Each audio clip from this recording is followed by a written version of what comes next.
Hello everyone. Good afternoon, कैसे good morning, कैसे हैं आप लोग। स्वागत है आपका खान ग्लोबल स्टडीज़ के ऑफिशियल ऐप पर। मैं आपका जीएस मेंटर ज्ञान प्रकाश झा आपके सामने हाजिर हूँ केमिस्ट्री की अगली क्लास लेकर। और आज हम लोग डिस्कस करेंगे इसमें एलिमेंट क्या होता है और फिर उसके आगे हम लोग मूव करेंगे। ठीक है, तो सभी लोग पहले जुड़ जाएं, फिर हम लोग स्टार्ट करते हैं आज के सेशन को।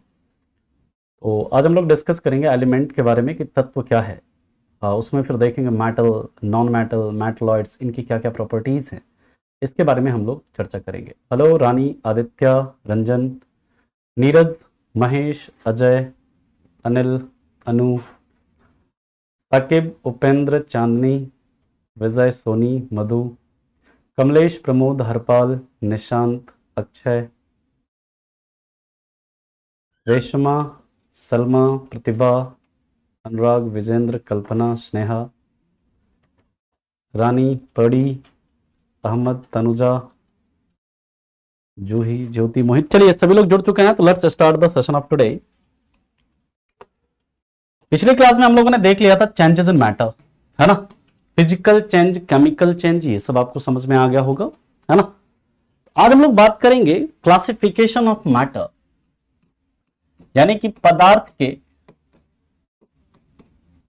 संगठन के आधार पर, पदार्थ के संगठन के आधार पर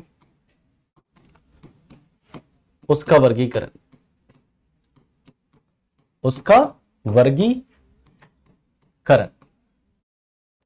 यानी classification of matter, classification of matter on basis of their composition,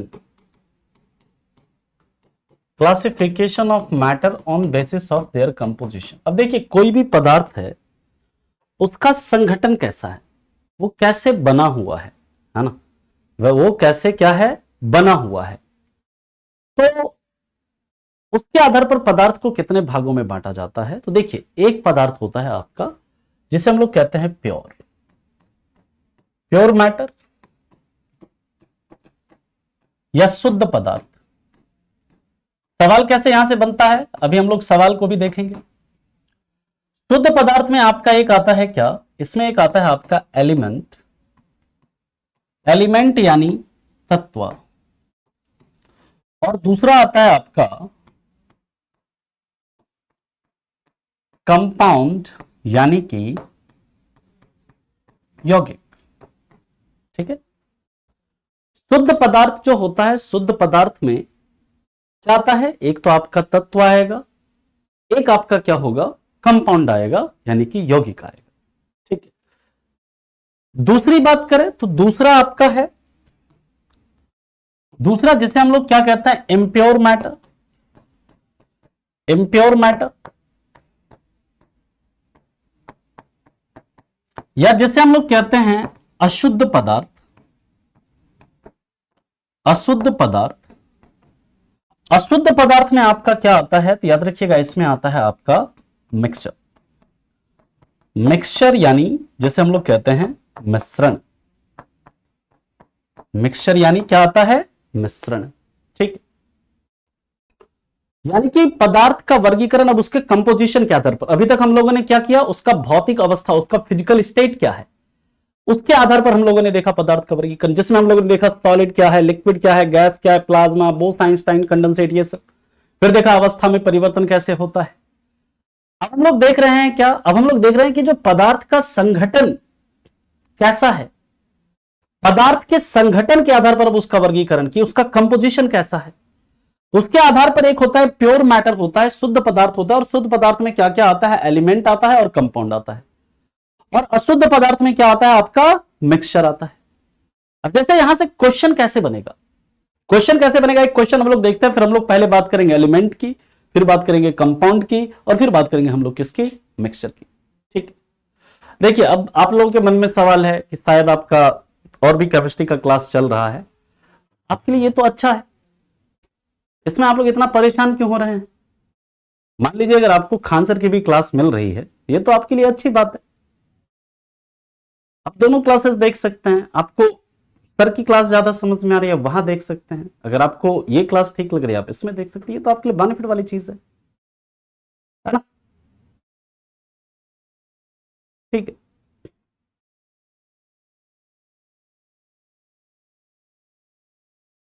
ये तो आपका बोनस है कि नहीं? ठीक है, चलिए अब हम लोग बात करते हैं इसके आगे।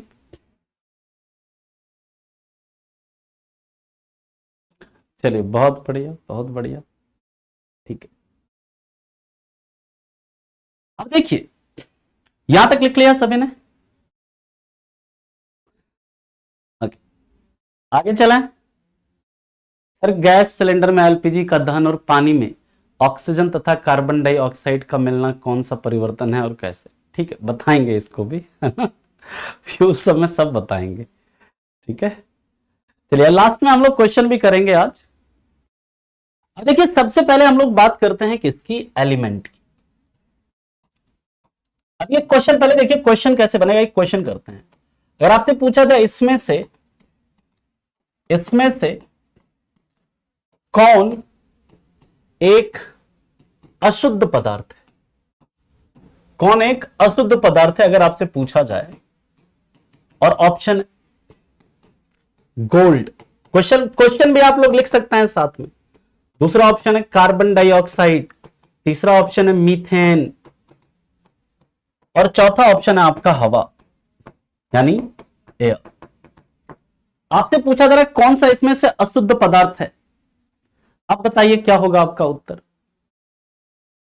कुछ नहीं, आपको बस देखना है कि इसमें कौन सा एक मिक्सचर है, कौन सा एक मिक्सचर है ये आपको देखना है। तो देखो गोल्ड क्या है? गोल्ड तो भैया एक एलिमेंट है, एक तत्व है। कार्बन डाइऑक्साइड क्या है? एक यौगिक है ना जी, कंपाउंड है। मीथेन भी क्या है? मीथेन यानी CH4, यह भी क्या है? आपका यौगिक है, कंपाउंड है। लेकिन हवा, हवा क्या है सर? मिश्रण है, मिक्सचर है हवा। यानी कि जो मिक्सचर होगा वो क्या होगा?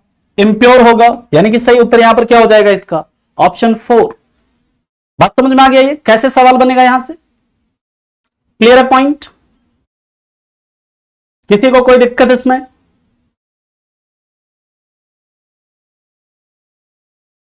सर दुर्लभ, एक बार इस बच्चे का क्वेश्चन था ऊपर, है ना,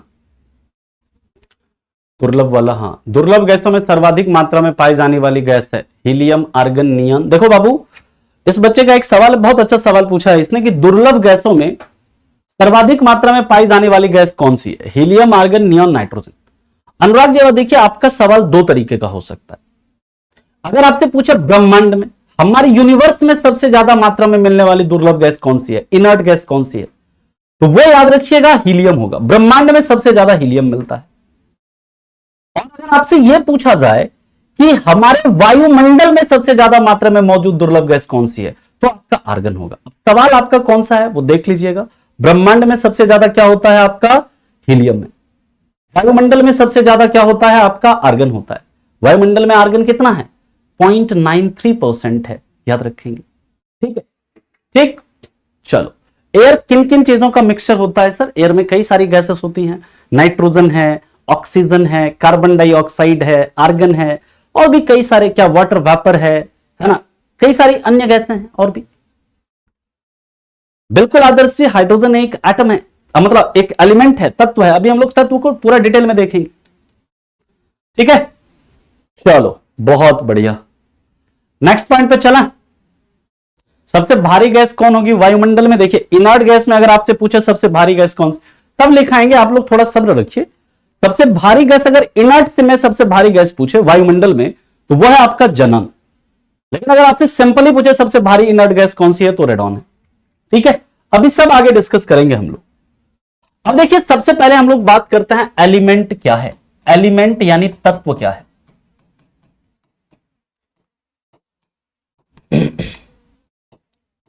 सबसे पहले तो याद रखना, एलिमेंट शब्द का प्रयोग, एलिमेंट शब्द का प्रयोग सबसे पहले रॉबर्ट बॉयल ने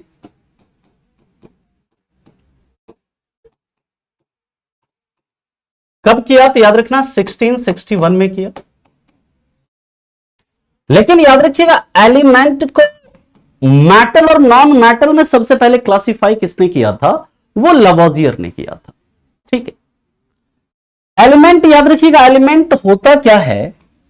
याद रखिएगा एक ही प्रकार के परमाणुओं से, एक ही प्रकार के परमाणुओं से निर्मित पदार्थ, ऐसा पदार्थ जिसमें कि एक ही टाइप के एटम हो, निर्मित पदार्थ को तत्व कहते हैं।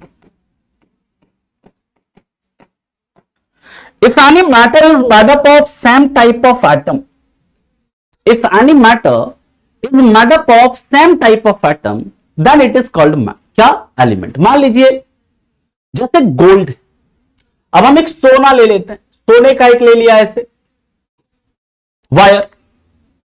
अब जो सोना है तो सोने में पूरा का पूरा क्या होगा? गोल्ड का ही एटम होगा, उसमें सिल्वर होगा क्या? नहीं होगा। वही पर मान लीजिए हमने सिल्वर ले लिया, चांदी ले लिया, तो चांदी जो है, चांदी में क्या होगा? सिर्फ और सिर्फ चांदी का ही एटम होगा। इसी तरह लोहा ले लिया तो सिर्फ और सिर्फ लोहा में क्या होगा? लोहे का एटम होगा। लेकिन वही मान लीजिए अगर हम बात कर देते हैं ब्रास, ब्रास यानी मान लीजिए हमारे पास पीतल है। पीतल आपको पता है ये किससे किससे मिलकर बनता है? कॉपर और जिंक से मिलकर बनता है, यानी कि तांबा और जस्ता से मिलकर बनता है। क्या हम इसे एलिमेंट कहेंगे? जी बताइए, एलिमेंट कहेंगे? यहां पर अब एक तरह का एटम है क्या? नहीं है। यहां पर क्या है? अलग अलग प्रकार का एटम आ गया, तो इसको हम लोग एलिमेंट नहीं कहेंगे। एलिमेंट जो होगा उसमें सिर्फ और सिर्फ एक ही प्रकार का एटम होगा, सेम टाइप के एटम्स होंगे। और याद रखिएगा इसको क्या कह देते हैं? इसको बोल देते हैं मिश्र धातु बोल देते हैं, अलॉय बोल देते हैं, जो कि एक प्रकार का क्या है? मिक्सचर है, एक प्रकार का क्या है? ये मिश्रण हो जाएगा।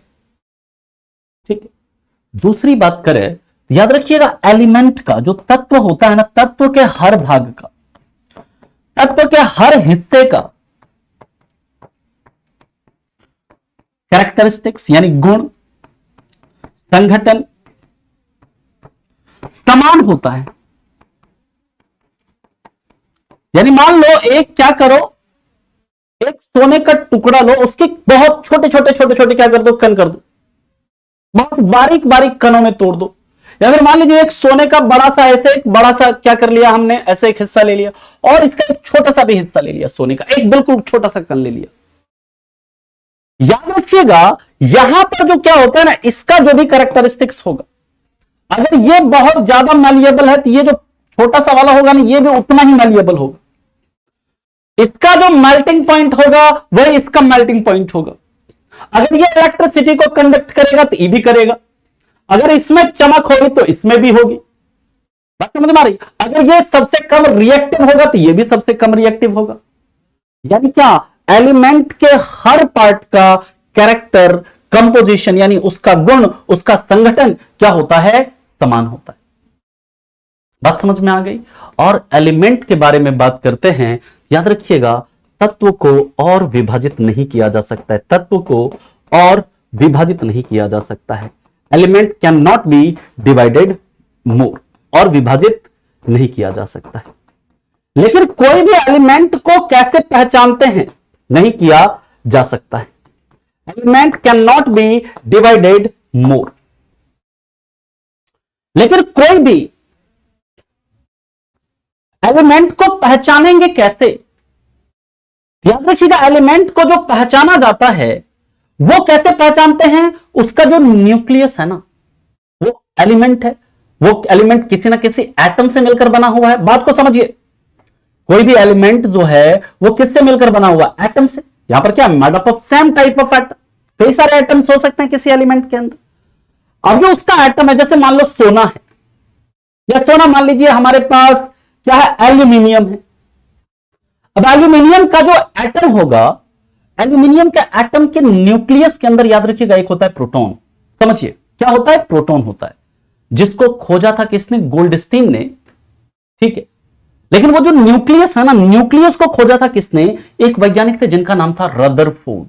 क्या नाम था? रदरफोर्ड। और ये जो रदरफोर्ड भाई साहब है ना, याद रखिएगा, चूंकि रदरफोर्ड ने न्यूक्लियस की खोज करी, किसकी? नाभिक की खोज करी, और इसलिए इस रदरफोर्ड साहब को कहते हैं father of nuclear physics. One liner वाले पॉइंट में लिख लीजिएगा। अगर आपसे पूछा जाए फादर ऑफ न्यूक्लियर फिजिक्स, नाभिकीय भौतिकी के पिता कौन कहे जाते हैं, तो याद रखिएगा वो कहे जाते हैं कौन? रदरफोर्ड। ठीक। न्यूक्लियर फिजिक्स के पिता कौन कहे जाते हैं? नाभिकीय भौतिकी के पिता कौन कहे जाते हैं? रदरफोर्ड, क्योंकि उन्होंने ही न्यूक्लियस, एटम के न्यूक्लियस को खोजा। अब देखो, इस न्यूक्लियस, हर एटम के अंदर क्या होगा? न्यूक्लियस होगा, और हर एटम में क्या होगा? उसके न्यूक्लियस में मौजूद क्या होगा? प्रोटॉन मौजूद होगा। क्या मौजूद होगा? प्रोटॉन। वो जो उसके अंदर जो प्रोटॉन जो है ना, वही उसका गुण बताएगा, वही उसको नाम देगा। अगर किसी में एक प्रोटॉन है तो उसको क्या बोल देंगे? उसको बोल देंगे हाइड्रोजन। किसी में 2 प्रोटॉन है, क्या बोल देंगे? हीलियम। किसी में 3 प्रोटॉन है, क्या बोल देंगे उसको? लिथियम। किसी में 4 है, क्या बोल देंगे? बेरिलियम। किसी में 5 है, क्या बोल देंगे? बोरॉन। 6 है कार्बन, 7 है नाइट्रोजन, 8 है ऑक्सीजन, 9 है फ्लोरीन, 10 है नियॉन। यानी कि प्रोटॉन की संख्या पर ही उसका क्या होता है? प्रोटॉन की जो संख्या होती है ना, उसको क्या बोलते हैं? एटॉमिक नंबर बोलते हैं। और प्रोटॉन के संख्या के आधार पर ही क्या किया जाता है? किसी भी एलिमेंट को हम पहचान सकते हैं। किसी भी एलिमेंट का न्यूक्लियस देखेंगे इसके न्यूक्लियस में कितना प्रोटॉन है, कहेंगे 4 प्रोटॉन है। अच्छा, 4 प्रोटॉन है तो इसका नंबर कितना है? इसका एटॉमिक नंबर है 4, और एटॉमिक नंबर 4 है तो यानी ये क्या है? बेरिलियम है। बात समझ में आ गई? यहां तक क्लियर है सबको? अब इसके एग्जांपल्स देखते हैं, है ना। अब इसके क्या करते हैं?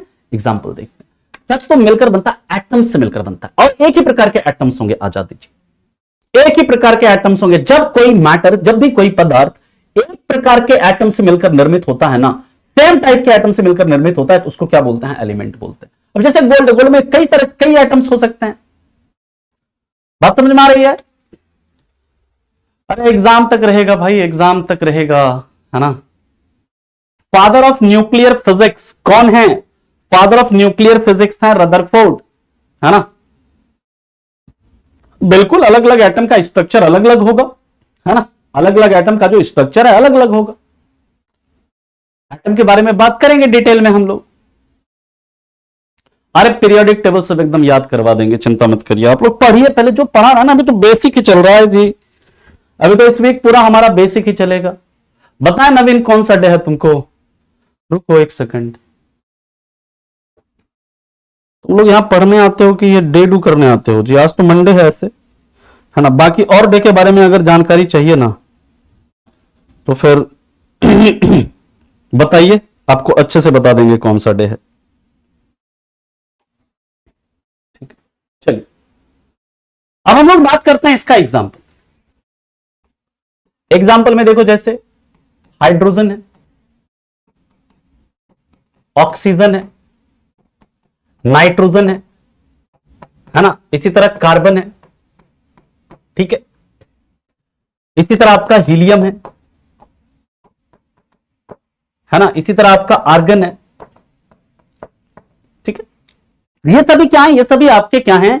एलिमेंट हैं, तत्व हैं, ठीक है। हाइड्रोजन को खोजा किसने? कैवेंडिश ने खोजा। ऑक्सीजन को किसने? जोसेफ प्रेस्टल ने खोजा। नाइट्रोजन को डैनियल रदरफोर्ड ने खोजा। हीलियम को लोकेयर ने खोजा। ये सब आपको दिखाएंगे आगे, ठीक है।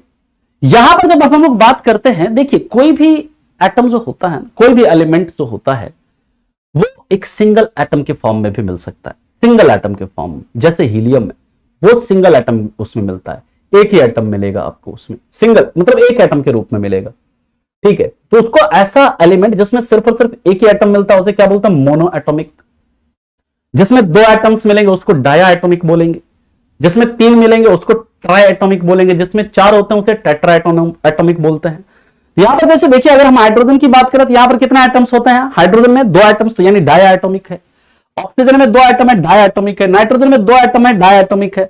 हीलियम में एक ही एटम मिलता है, तो हीलियम क्या होता है? मोनो एटॉमिक होता है। इसके ऊपर हम लोग डिटेल में आगे चर्चा करेंगे, कहां पर जब एटॉमिक स्ट्रक्चर पढ़ेंगे। अभी आपको बस बेसिक बता रहे हैं, सिर्फ बेसिक बता रहे हैं अभी आपको, ठीक है। क्लियर है पॉइंट यहां तक? यहां तक क्लियर है? जितने भी इनर्ट गैसेस होते हैं ना, जितने भी अक्रिय गैस होते हैं, याद रखिएगा वो कैसे होते हैं, वो मोनो एटॉमिक होते हैं, है ना, मोनो एटॉमिक होते हैं, ठीक है। चलो अब देखिए एलिमेंट को फिर से क्या किया जाता है, एलिमेंट को डिवाइड तो नहीं कर सकते हैं, लेकिन एलिमेंट को क्लासिफाई तो कर सकते हैं, फिर से इसका वर्गीकरण तो कर सकते हैं। एलिमेंट को 3 भागों में बांटा जाता है, 3 भागों में बांटा जाता है। एलिमेंट को कितने भागों में? 3 भागों में बांटा जाता है, यानी element is classified into 3 part. उसको डिवाइड नहीं कर सकते, लेकिन उसको एलिमेंट जो है ना, उसको क्लासिफाई कर सकते हैं उसके प्रॉपर्टी के आधार पर, उसके गुण के आधार पर, है ना। एलिमेंट जो होता है, जब क्लासिफाई करेंगे एलिमेंट को, तो एलिमेंट 3 प्रकार में क्या होगा, क्लासिफाई होगा। तो सबसे पहला जो होता है यहां पर, वो क्या होता है, वो होता है मेटल। मेटल यानी धातु। और ये पॉइंट आप लोग लिख लेंगे, एलिमेंट को सबसे पहले धातु और अधातु में वर्गीकृत किसने किया था? लवोजियर ने वर्गीकृत किया था, है ना, लवोजियर ने वर्गीकृत किया था। मेटल मतलब एलिमेंट को धातु और अधातु में सबसे पहले किसने वर्गीकृत किया था? लवोजियर ने वर्गीकृत किया था, ठीक है। अब देखिए मेटल जो है ना, मेटल के कई सारे प्रॉपर्टीज होते हैं। मेटल कैसे कहेंगे मेटल? उसका कुछ ना कुछ गुण होगा ना जी। जैसे पुरुष, मेल, हम मेल कैसे कह देते हैं किसी को, ये मेल है, उसका कुछ ना कुछ कैरेक्टरिस्टिक्स है, उसका कुछ ना कुछ गुण है कि चेहरे पर दाढ़ी मूछ होगा, आवाज भारी होगा, है ना, ठीक है, ज्यादा मस्कुलर होगा, ठीक है, जो शरीर है कठोर होगा, उसको क्या कहेंगे? पुरुष कहेंगे। उसी तरह जो आपका महिला का अलग गुण होता है जिससे हम पहचानते हैं ये महिला है। तो याद रखिएगा, उसी तरह जो धातु है उसका कुछ ना कुछ गुण होगा जिसके आधार पर हम कहेंगे अरे जो है ना ये धातु है, ये मेटल है। तो सबसे इसका क्या क्या गुण होता है उसे हम लोग समझते हैं।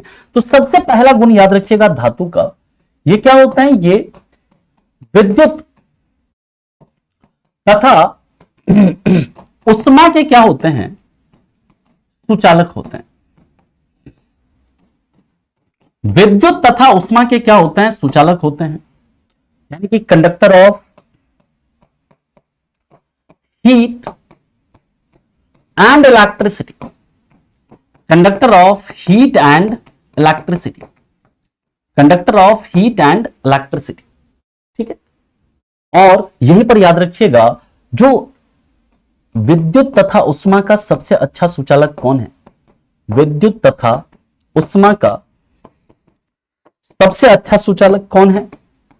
Best conductor of heat and electricity, best conductor of heat and electricity कौन है? याद रखना, चांदी। चांदी यानी जिसे हम लोग क्या बोलते हैं? सिल्वर। सब लोग बताओ सिल्वर का एटॉमिक नंबर कितना है? What is the atomic number of silver? Silver के बाद दूसरा जो होता है वो आपका कॉपर होता है। सिल्वर का एटॉमिक नंबर कितना है बताइए? दूसरी बात करें तो दूसरा जो इसका प्रॉपर्टी होता है, ये कैसे होते हैं? ये आघात वर्धनीय होते हैं, आघात वर्धनीय होते हैं। ये कैसे होते हैं? आघात वर्धनीय होते हैं, यानी कि इट इज मैलिएबल। क्या बोलते हैं इसको? मैलिएबल। और यहीं पर याद रखिएगा, सबसे ज्यादा जो आघात वर्धनीय है, सबसे ज्यादा आघात वर्धनीय, अभी आघात वर्धनीयता क्या होता है अभी हम समझेंगे। सबसे ज्यादा आघात वर्धनीय धातु, सबसे ज्यादा आघात वर्धनीय धातु कौन है? तो याद रखिएगा, सबसे ज्यादा जो मैलिएबल है, highest malleable metal, malleable metal is gold. Gold यानी जैसे हम लोग एयू बोलते हैं, और गोल्ड का एटॉमिक नंबर कितना होता है? 79। सिल्वर का एटॉमिक नंबर कितना होता है? 47। ये सब सुनते रहना बस, ताकि याद हो जाएगा एटॉमिक नंबर सब किसका कितना होता है। अब सवाल उठता है, सर ये मैलिएबिलिटी है क्या? आघात वर्धनीयता क्या है? कोई भी मेटल है उसको हम पीट पीट के क्या करते हैं, उसको चादर के फॉर्म में, सीट के रूप में बदल सकते हैं। पीट पीट के क्या करते हैं, उसको हम सीट के फॉर्म में बदल सकते हैं। इसी गुण को क्या बोलते हैं, मैलिएबिलिटी कहते हैं। यानी मैलिएबिलिटी का मतलब क्या होता है, लिख लीजिएगा। मैलिएबिलिटी मतलब आघात वर्धनीयता का मतलब होता है आघात वर्धनीयता। लिख लीजिएगा, ये सब पूछता है पेपर में, सीधा यहां से सवाल बनेगा। किसी मेटल को पीट पीट कर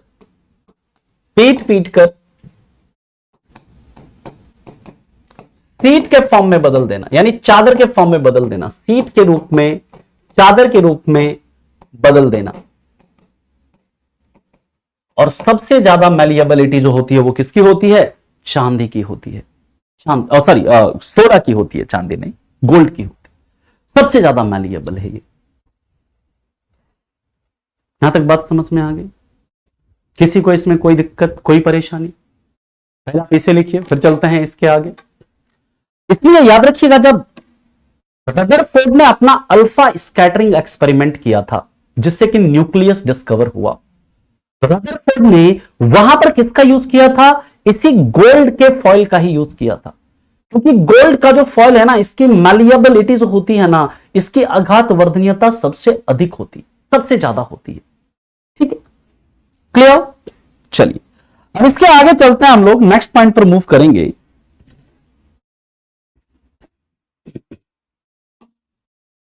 ठीक है, बहुत बढ़िया, बहुत अच्छे। अब देखिए ये कैसे होते हैं, ये तन्य होते हैं, तन्य होते हैं। यानी कि इनमें क्या होता है ना, तन्यता मिलती है, तन्यता पाई जाती है। यानी कि ये डक्टाइल होते हैं, ductile, it is ductile, it is ductile. और डक्टाइल का मतलब क्या होता है, याद रखना, डक्टिलिटी या तन्यता का मतलब क्या होता है, तन्यता या डक्टिलिटी बोलते हैं इसको। डक्टिलिटी का मतलब होता है कि किसी धातु को खींचकर, किसी धातु को खींचकर तार के रूप में, वायर के रूप में बदलना। किसी धातु को खींचकर किस में बदलना, वायर के रूप में बदलना। ठीक है, इसको क्या बोलते हैं, तन्यता। और सबसे तन्य धातु कौन सी है सबसे तन्य धातु कौन सी है, सबसे तन्य धातु याद रखिएगा, वो भी कौन है, गोल्ड यानी एयू, गोल्ड यानी एयू यानी सोना, सोना। ठीक, इसके बाद की बात करते हैं। याद रखना, इसका मेल्टिंग पॉइंट, गलनांक बिंदु क्या होता है, इसका मेल्टिंग पॉइंट उच्च होता है, हाई होता है। और सबसे ज्यादा मेल्टिंग पॉइंट किसका होता है, तो याद रखिएगा, सबसे अधिक मेल्टिंग पॉइंट जो होता है, सबसे ज्यादा मेल्टिंग पॉइंट, सबसे ज्यादा जो मेल्टिंग पॉइंट होता है, गलनांक बिंदु होता है, वो किसका होता है, वो होता है टंगस्टन, टंगस्टन का। टंगस्टन जिसको हम लोग डिनोट करते हैं W से। और इसका एटॉमिक नंबर कितना होता है, तो इसका एटॉमिक नंबर याद रखिएगा 74 होता है। और जो इलेक्ट्रिक बल्ब होता है ना, उसका जो फिलामेंट होता है वो किसका होता है, वो आपका टंगस्टन का ही बना होता है। लेकिन अगर आपसे पूछा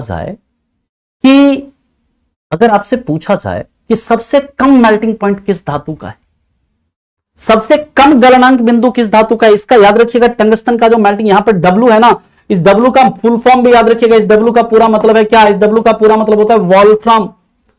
और टंगस्टन का मेल्टिंग पॉइंट याद रखिएगा, अप्रॉक्स लिख लेना, 3500 डिग्री सेल्सियस होता है, 3500 डिग्री सेल्सियस होता है इसका, 3500 डिग्री सेल्सियस होता है। और सबसे कम सबसे जो कम मेल्टिंग पॉइंट होता है वो किसका होता है, तो वो होता है, याद रखना, मरकरी का, पारा का। क्यों पारा का होता है, क्योंकि पारा ऑलरेडी रूम टेम्परेचर पर किस स्टेट में मिलता है, लिक्विड स्टेट में मिलता है, द्रव अवस्था में मिलता है। दो तत्व ऐसे हैं, याद रखिएगा, टोटल 2 एलिमेंट ऐसे हैं जो कि रूम टेम्परेचर पर हमें लिक्विड फॉर्म में मिलेंगे। एक तो है आपका मरकरी जो कि मेटल है, जिसको हम लोग क्या कहते हैं, द्रव धातु, या फिर मरकरी को ही हम लोग क्या बोलते हैं, क्विक सिल्वर। और याद रखिएगा एक तत्व है कौन सा, ब्रोमीन। ब्रोमीन क्या है, अधातु है, नॉन मेटल है, और ब्रोमीन को इसलिए क्या बोलते हैं, द्रव अधातु बोलते हैं। मरकरी का एटॉमिक नंबर 80 होगा, जबकि ब्रोमीन का एटॉमिक नंबर कितना होता है, 35 यानी कि 35 होता है। बात समझ में आ रही है? अभी हम लोग आगे चर्चा करेंगे, लेकिन कई बार आपसे सवाल पूछा जाता है, बताइए कौन सा ऐसा धातु है जिसको हाथ पर लेते ही पिघल जाता है, हाथ पर लेते ही रूम टेम्परेचर पर वो पिघलने लगता है, कौन सा ऐसा धातु होगा? तो उस कंडीशन में याद रखिएगा सीजियम और कौन सा, गैलियम। सीजियम और गैलियम ये दोनों है ना, जैसे हाथ में रखेंगे रूम टेम्परेचर पर वो पिघलना शुरू हो जाएगा। ठीक है। डब्लू का मतलब है वॉल्फ्राम, डब्लू का मतलब है वॉल्फ्राम, पहले टंगस्टन को वॉल्फ्राम बोलते थे। ठीक है, चलो अब देखिए इसके बारे में याद रखिएगा, इसमें क्या होता है, इसमें धात्विक चमक होता है। इसमें क्या होगा, धात्विक चमक होता है। इसमें मेटालिक लस्टर होता है। इसमें क्या होता है, धात्विक चमक होता है, यानी कि इट हैज मेटालिक लस्टर। देख तो जितना धातु होगा ना वो चमकेगा, लेकिन कोई ये बता सकता है कि आखिर धातुओं में मेटालिक लस्टर क्यों होता है? अप्रॉक्स का मतलब लगभग, है ना, लगभग। कोई बता सकता है कि आखिर धातुओं में जो मेटालिक लस्टर होता है ये क्यों होता है? एनीवन? कोई बता सकता है, बताओ।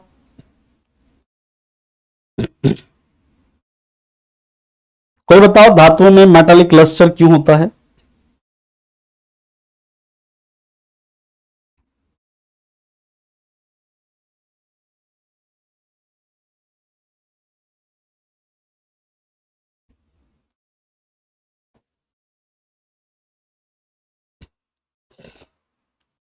हाँ जी,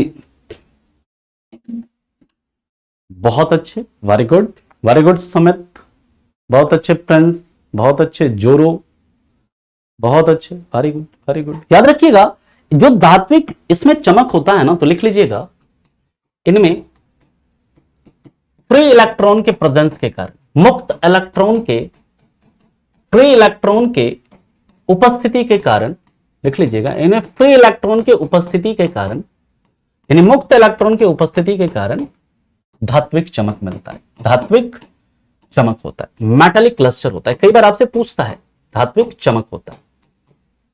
ठीक है, फ्री इलेक्ट्रॉन यानी मुक्त इलेक्ट्रॉन के प्रेजेंस के कारण क्या होता है, उसमें धात्विक चमक होता है। मैलिएबल का बताया तो मतलब पीट करके उसे क्या करना, सीट के फॉर्म में बदलना। हाँ, वॉल्फ्राम को डब्ल्यू से डिनोट करते हैं, टंगस्टन को डब्ल्यू से डिनोट करते हैं, जिसका मतलब होता है क्या, वॉल्फ्राम, है ना। और तुम लोग ये बताओ इलेक्ट्रॉन को किसने खोजा है, इलेक्ट्रॉन को किसने खोजा है? इलेक्ट्रॉन को किसने खोजा है? मैं अकाउंटेंट की जॉब प्राइवेट कंपनी में कर, मैं डेली लाइव क्लास अटेंड और यूट्यूब, कोई बात नहीं है, जब भी समय देखिए, आपको जब भी समय मिले उस समय आप देखिए, कोई जरूरी नहीं है लाइव क्लास देखने का। आपको चीजें समझ में आ रही है, स्मूथली चलने दीजिए, चीजों को प्रॉपर नोट्स बनाइए। लेकिन हाँ, आप सुबह शाम एक डेली जो भी आपके पास अवेलेबल टाइम है ना, उस समय आप क्या करिए, क्लास करिए। मतलब डेली फिक्स कर लीजिए कि हमें इतने घंटे पढ़ने हैं। ये नहीं कि किसी दिन 2 घंटा पढ़ लिया, 4 घंटा पढ़ लिया, बाकी 5 दिन पढ़ ही नहीं रहे, तो ऐसे पढ़ने का कोई मतलब नहीं है। आप 4 ही घंटे पढ़ो, रोज पढ़ो, 5 ही घंटे पढ़ो, रोज पढ़ो। ठीक है, डेली पढ़िए, कंटिन्यूटी मैटर्स, है ना। कितनी आपके अंदर मतलब कितना कंटिन्यूटी है आपके मतलब पढ़ाई में, वो मैटर करता है। ठीक है, और याद रखिएगा इलेक्ट्रॉन को खोजने वाले कौन थे, जे थॉमसन ने खोजा था। बराबर है यहां तक? आगे हम लोग चलें, आगे चलें। अरे हाँ ही नहीं बोलो।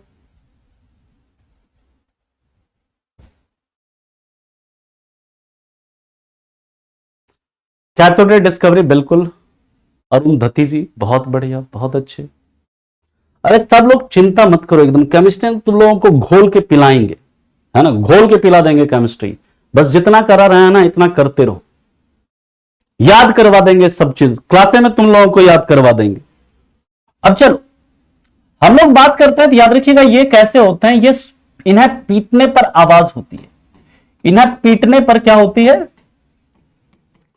आवाज उत्पन्न होती है, आवाज उत्पन्न होती है।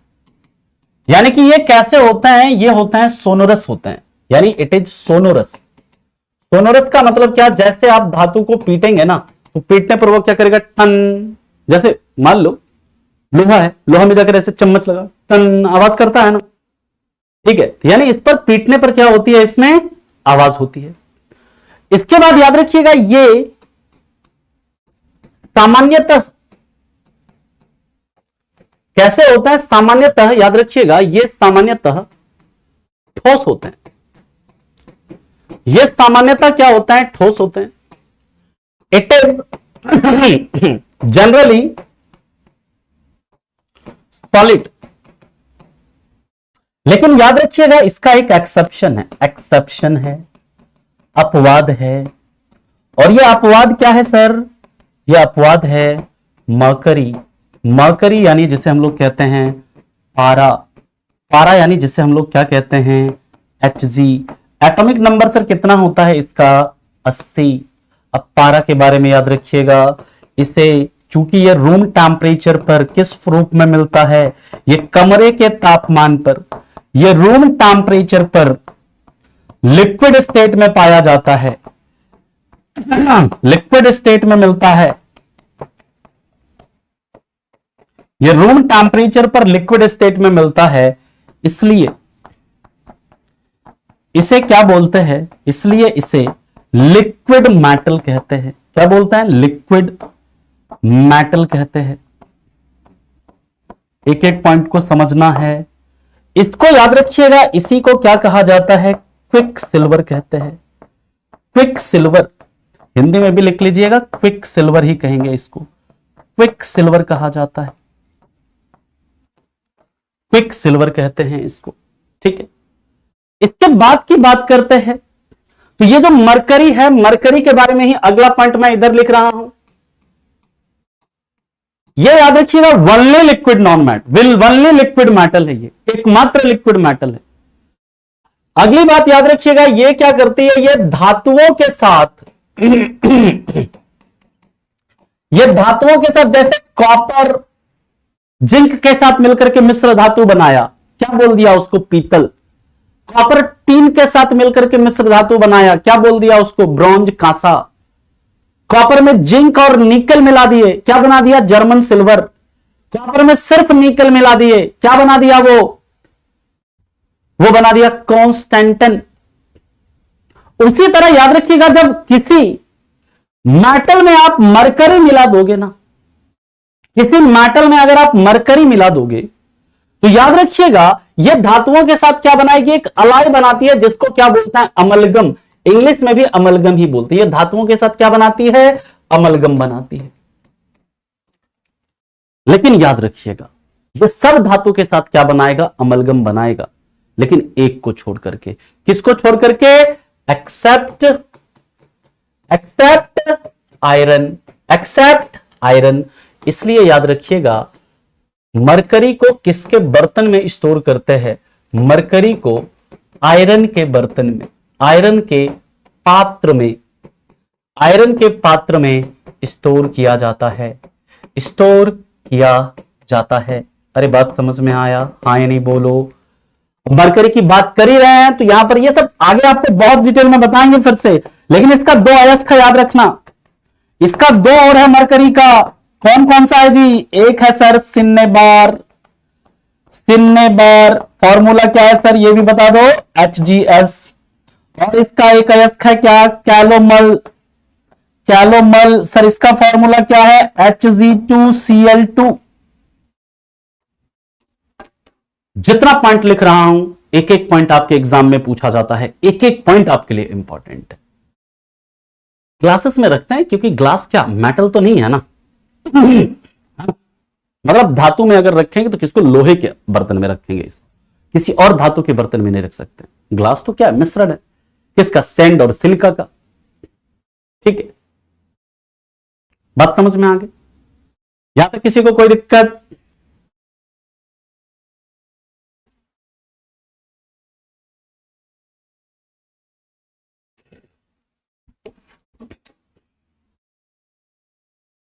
अयस्क को इंग्लिश में क्या कहते हैं? और कहते हैं, और कहते हैं। मरकरी के बाद 80 लिखा है। 80 जो है ना, ये इसका क्या है? एटॉमिक नंबर है, यानी इसमें प्रोटॉन कितना है? 80 है। ठीक है, चलिए बाकी जो यूट्यूब वाला लेक्चर नहीं देखा है जाकर के देख लेना सब, है ना। 200 कराए हैं, सारा प्रीवियस ईयर का क्वेश्चन करवाए हैं उसमें।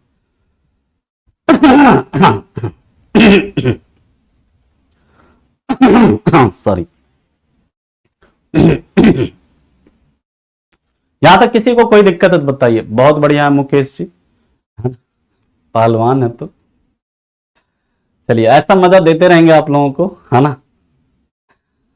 मतलब महीने में एक बार प्रयास करेंगे कि ऐसा मजा आपको दूं जैसा कल आप लोगों ने लिया। चलिए ठीक है। Hg2Cl2 जो है ना, ये क्या है? कैलोमल बोलते हैं इसको। ये मरकरी का एक अयस्क है ना। मरकरी का क्या है? आपका एक अयस्क है। अमलगम देखो, जब कोई मरकरी जब किसी धातु के साथ मिलता है ना, आयरन को छोड़ करके किसी भी धातु के साथ, मरकरी को जिंक के साथ मिला दो, कॉपर के साथ मिला दो, एल्यूमिनियम के साथ मिला दो, तो वो क्या बनाएगा? वो आपका अमलगम बना देगा। ठीक है।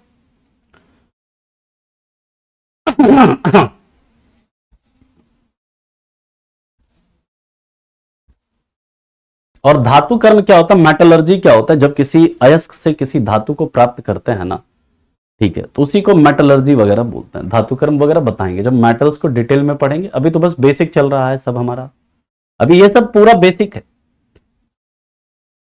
ठीक है, चलो। अमलगम प्रेम मैंने क्या बताया? जैसे कॉपर को जिंक के साथ मिलाते हो तो वो मिश्र धातु बनाता है ना। उसी तरह मरकरी जब किसी धातु के साथ मिलता है जो मिश्र धातु बनाता है ना, तो उसको अमलगम बोलते हैं। अगर जिंक के साथ मरकरी मिल गया, जिंक का अमलगम बना देगा। अगर एल्यूमिनियम के साथ मिलेगा, एल्यूमिनियम का अमलगम बनाएगा। ठीक, इसी तरह अगर कैल्शियम के साथ मिलेगा, कैल्शियम का अमलगम बनाएगा। बात समझ में आ रही है ना। यानी अमलगम क्या है? तो मरकरी का किसी धातु के साथ जो अलॉय बनता है उसी को अमलगम बोलते हैं। ठीक,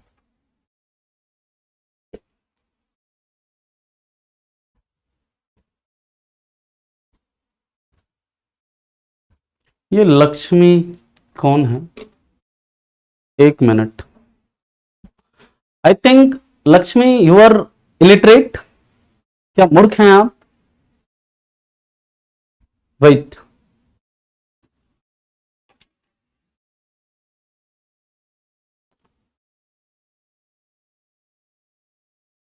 हाँ जितना पढ़ाया जा रहा है ज्योतिष सिर्फ इतना ही पढ़ लीजिए ना, वही इनफ है।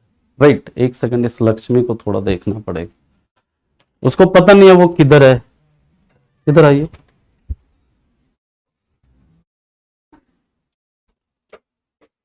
लक्ष्मी करके एक लड़की होगी, इधर वाले चैट में देखिए। इसको ब्लॉक करिए, परमानेंटली ब्लॉक करिएगा ताकि ये आगे भी क्लासेस ना ले पाए, खास करके मेरी क्लास तो नहीं ले पाए।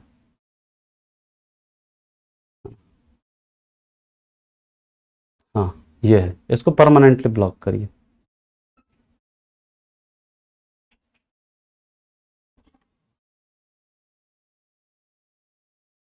चलिए अब हम लोग चलिए आज के सवाल पर एक पॉइंट और देख लेते हैं, कुछ पॉइंट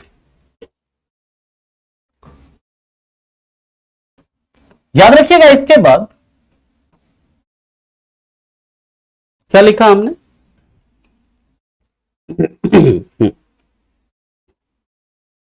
ये रूम टेम्परेचर पर लिक्विड स्टेट में मिलते हैं। ठीक है, रूम टेम्परेचर ये सामान्यतः ठोस होते हैं, जनरली सॉलिड।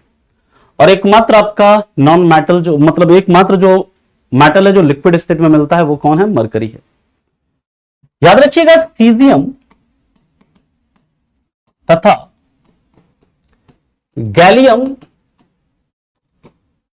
हाथ में रखने पर, या ऐसे लिख लीजिएगा ब्रैकेट में, रूम टेम्परेचर पर यानी कमरे के तापमान पर पिघलने लगती है, यानी मेल्ट करने लगती है, पिघलने लगती है। इसके बाद याद रखिएगा सबसे हल्की धातु कौन सी है? ये कुछ फैक्ट है। सबसे हल्की धातु होती है, याद रखिएगा, लिथियम, जिसका एटॉमिक नंबर कितना होता है? 3। सबसे भारी धातु कौन सी है? सबसे भारी धातु है आपकी ऑस्मियम, एटॉमिक नंबर है इसका 76। और अगर आपसे पूछा जाए सबसे ज्यादा घनत्व वाली धातु, सबसे ज्यादा घनत्व वाली धातु तो भी है आपका ऑस्मियम। इसके बाद की बात करते हैं तो याद रखना, भूपर पट्टी में सबसे ज्यादा मात्रा में मौजूद धातु, भूपर पट्टी में सबसे ज्यादा मात्रा में प्रेजेंट मेटल, मेटल की मैं बात कर रहा हूं यहां पर, सबसे ज्यादा मात्रा में प्रेजेंट मेटल,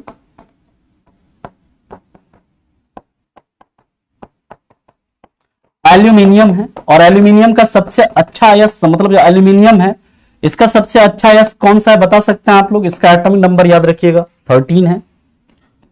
हमारे शरीर में सबसे ज्यादा मात्रा में मौजूद धातु, हमारे शरीर में सबसे ज्यादा मात्रा में प्रेजेंट मेटल, प्रेजेंट मेटल यह है आपका कैल्शियम, कैल्शियम जिसका एटॉमिक नंबर कितना होता है? 20। और अर्थ क्रस्ट में कितना होता है? एल्यूमिनियम वगैरह ये सब आपको लिखा देंगे। अर्थ क्रस्ट में एल्यूमिनियम जो होता है लगभग 8.1% होता है। अगला याद रखिएगा, हमारे शरीर में सबसे कम मात्रा में मौजूद धातु, हमारे शरीर में सबसे कम मात्रा में प्रेजेंट मेटल,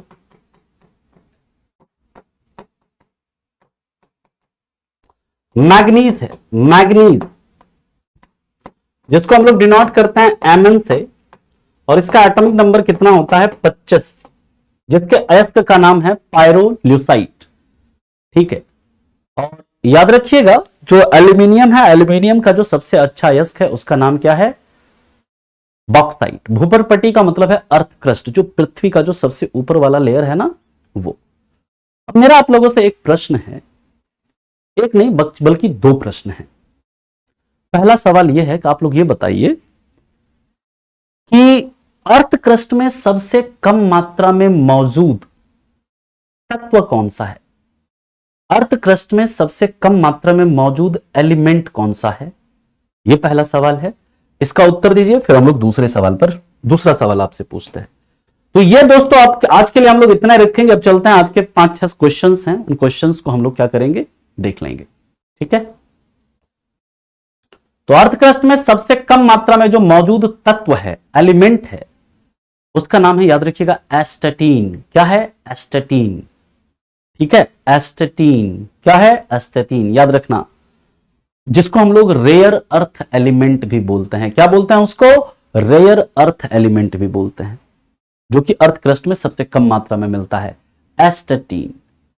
दूसरा सवाल है आपसे, ये बताइए आप लोग कि मनुष्य के द्वारा निर्मित सबसे पहला तत्व, मनुष्य के द्वारा निर्मित सबसे पहला तत्व कौन सा है? यह आपको बताना है। First element, first man made element कौन सा है? मैन मेड एलिमेंट कौन सा है? एस्टेटीन बाबू ऐसे लिखते हैं ना, कोई स्टेशन लिख रहा है, कोई कुछ लिख रहा है ना। एस्टेटीन को ऐसे लिखते हैं भैया, स्टेशन नहीं। पहला मानव निर्मित तत्व कौन सा है? फर्स्ट मैन मेड एलिमेंट, मनुष्य के द्वारा यूज किया गया नहीं, मनुष्य के द्वारा खोजा गया तत्व नहीं, मनुष्य के द्वारा मतलब पहला प्रयोग किया गया तत्व नहीं पूछ रहा हूं मैं, मनुष्य के द्वारा यूज की गई पहला तत्व नहीं पूछ रहा, या पहली धातु नहीं, बल्कि मैं पूछ रहा हूं पहला मानव निर्मित तत्व कौन सा है। रोशनी जी ने बिल्कुल बताया, सही बताया है। टेक्नीशियन नहीं, एक्चुअली आप ठीक बताना चाह रहे हैं, टेक्टीनियम। क्या होता है? टेक्टीनियम। अब इस सवाल देखियो क्या है कि कौन सा तत्व सामान्यतः अणु नहीं बनाता है और अपने परमाणु के रूप में पाया जाता है? अभी अभी बताया था आपको, हीलियम। हीलियम को खोजा किसने? तो याद रखना, लोकेयर ने। हाइड्रोजन को हेनरी कैवेंडिश ने, ऑक्सीजन को जोसेफ प्रेस्टले ने, नाइट्रोजन को डैनियल रदरफोर्ड ने। अगला क्वेश्चन है, पढ़िए इस सवाल को। टेक्टिनियम होता है, टेक्टिनियम पहला मानव निर्मित तत्व, ये सब लिखवाएंगे, पॉइंट आपको लिखाएंगे। दूसरा है, कह रहा ठोसों की अपेक्षा द्रव्यों में विसरण की दर अधिक होती है, क्यों? क्योंकि द्रव अवस्था में कण स्वतंत्र रूप से गति नहीं करते हैं, गलत है। द्रव अवस्था में स्वतंत्र रूप से गति नहीं करते हैं, यह भी गलत है। द्रव अवस्था में कण केवल स्वतंत्र रूप से गति करते हैं और कणों के बीच अधिक रिक्त स्थान नहीं होता है। अधिक रिक्त स्थान नहीं होता है क्या? गलत है। द्रव अवस्था में कण स्वतंत्र रूप से गति करते हैं और कणों के बीच अधिक रिक्त स्थान होता है, अधिक रिक्त स्थान होता है कणों के बीच। ठीक है, ये जितना भी क्वेश्चन करवा रहा हूं आपको, सारा रेलवे में पूछा गया क्वेश्चन है, अलग अलग परीक्षाओं में। ठीक है, तीसरा क्वेश्चन देखिए क्या कह रहा है, द्रव्य के कणों के संबंध में निम्न में से कौन सा कथन सत्य नहीं है? द्रव्य के कणों के संबंध में, ठीक है, द्रव्य यहां नहीं, द्रव्य नहीं होगा, द्रव होगा। द्रव लिखिए इसको, द्रव या लिक्विड। ये क्वेश्चन भी ना, ये लोग भी जो है, रेलवे वाले भी जो है ना, वो क्या करते हैं, लिक्विड लिखना चाहिए तो लिख दिया है द्रव्य। ऐसे क्वेश्चन को तो डिलीट ही करना पड़ जाएगा फिर, अगर चैलेंज कर दिया तो, क्योंकि मैटर और लिक्विड में फर्क है। इनके बीच रिक्त स्थान नहीं होता, ये बहुत छोटे होते हैं, ये एक दूसरे को आकर्षित करते हैं, ये निरंतर गतिशील होते हैं। इनके बीच में रिक्त स्थान नहीं होता है क्या? सत्य नहीं पूछ रहा है ना आपसे, पूछ रहा है कौन सा सत्य नहीं है। इनके बीच में तो रिक्त स्थान होता है, ये कह रहा है रिक्त स्थान नहीं होता है, तो गलत है। अगला क्वेश्चन देखिए क्या कह रहा है, निम्नलिखित में से कौन सा बर्फ का गलनांक बिंदु है? बर्फ का गलनांक बिंदु कौन सा, ये आपसे पूछ रहा है। अब ये सारा क्वेश्चन पूछा हुआ क्वेश्चन है।